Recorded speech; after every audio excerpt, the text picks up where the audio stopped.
வணக்கம் வியூவர்ஸ். அடுத்து நம்ம என்ன ஒரு ரெசிபி பார்க்க போகிறோம்னா செட்டிநாடு சிக்கன் எப்படி வைக்கிறது அப்படிங்கிறத பார்க்கலாம்.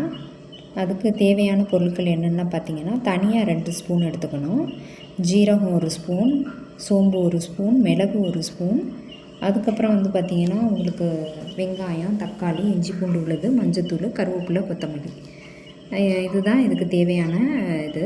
பட்டை, கிராம்பு, ஏலக்காய், கல்பாசி, அப்புறம் பிரியாணி இலை.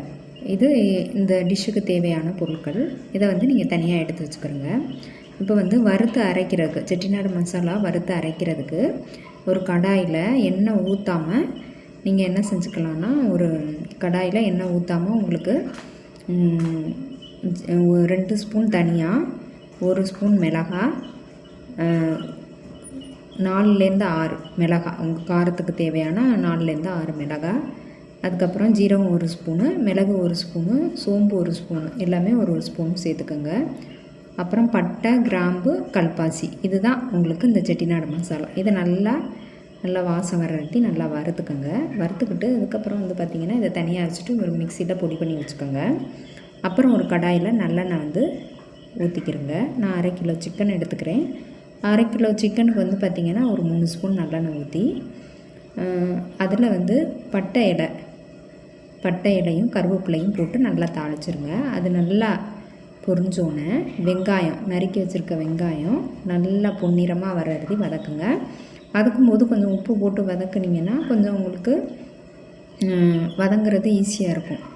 அதுக்கப்புறம் பார்த்திங்கன்னா உங்களுக்கு தக்காளியை நீங்கள் அரைச்சும் போட்டுக்கலாம், இல்லைன்னா 4 தக்காளி நறுக்கி வச்ச 5 தக்காளியை நீங்கள் எடுத்து அதில் போட்டு நல்லா வதக்கிக்கிறங்க. இதெல்லாமே நல்லா வதங்கின பிறகு இஞ்சி பூண்டு பேஸ்ட்டு சேர்த்து கொஞ்சோண்டு மஞ்சத்தூள் சேர்த்து நல்லா வதக்குங்க. வதக்கிட்டு அதுக்கப்புறம் என்ன செய்யணும், உங்களுக்கு இந்த கழுவி வச்ச அந்த சிக்கனை எடுத்து அது மேலே கொட்டி நல்லா வதக்கிக்கிறங்க. வதக்கிட்டு அது நல்லா தண்ணி பிரிஞ்சு வர்றது நல்லா வதங்கணும். அந்த எண்ணெயிலே வதங்கின பிறகு திரும்ப உங்களுக்கு அது எண்ணெய் பிரிஞ்சு வர்றது வதங்கிட்டு அதுக்கு மேலே நீங்கள் இஞ்சி பூண்டு பேஸ்ட்டு எல்லாம் போட்டு நல்லா வதக்கி எண்ணெய் ஃபுல்லாக பிரிஞ்சு வர்றது நீங்கள் வெயிட் பண்ணணும். வெயிட் பண்ணிவிட்டு கடைசி இதை நல்லா வதங்கி நல்லா வெந்து ஒரு கடை வேகிற டைமில் இருக்கையில் நீங்கள் அந்த அரைச்சி வச்ச அந்த செட்டிநாடு மசாலா அதை நீங்கள் போட்டுக்கலாம். போட்டுக்கிட்டு உங்களுக்கு காரம் இன்னும் தேவைப்பட்டுச்சுன்னா அடிஷ்னலாக கூட 1 ஸ்பூன் நீங்கள் மிளகாத்தூள் சேர்த்துக்கலாம். அந்த செட்டிநாடு மசாலா இருக்குல்ல, அதையும் அரைச்சி வச்சது இது எல்லாத்தையும் போட்டு நல்லா வதக்கிக்கிறங்க. நல்லா வதக்கி இப்போ கொஞ்சம் நேரம் அந்த சிக்கனில் வர தண்ணியிலே வேக விடுங்க. வேக விட்டு கொஞ்சம் கூட நீங்கள் எண்ணெய் ஆட் பண்ணிக்கலாம். செட்டிநாடு சிக்கன் மசாலா தானே உங்களுக்கு. அப்போ நல்லா சுருளை கிண்டி நீங்கள் வதக்குனீங்கன்னா உங்களுக்கு நல்ல ஒரு வாசனை வரும்.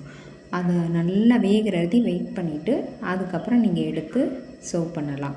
கொத்தமல்லி தழை போட்டு சர்வ் பண்ணிங்கன்னா இதுக்கு மேட்சாக நீங்கள் நல்ல ஒரு ரசம் வச்சு நீங்கள் சாப்பிட்டிங்கன்னா உங்களுக்கு நல்ல ஒரு அல்டிமேட்டு ஒரு டிஷ்ஷாக இருக்கும். இந்த டிஷ்ஷு உங்களுக்கு பிடிச்சிருந்ததுன்னா இந்த சேனலை லைக் பண்ணுங்கள், ஷேர் பண்ணுங்கள், மறக்காமல் சப்ஸ்கிரைப் பண்ணுங்கள் வியூவர்ஸ். உங்களுக்கு நான் அந்த வாய்ஸு மீடியமாகவும் போடுறேன். அதுக்கப்புறம் பார்த்திங்கன்னா உங்களுக்கு நான் செஞ்சு காமிக்கிறேன். உங்களுக்கு அந்த டிஷ்ஷு வாய்ஸ்லையும் நான் உங்களுக்கு போட்டு விடுறேன். Thank you viewers. Have a nice day.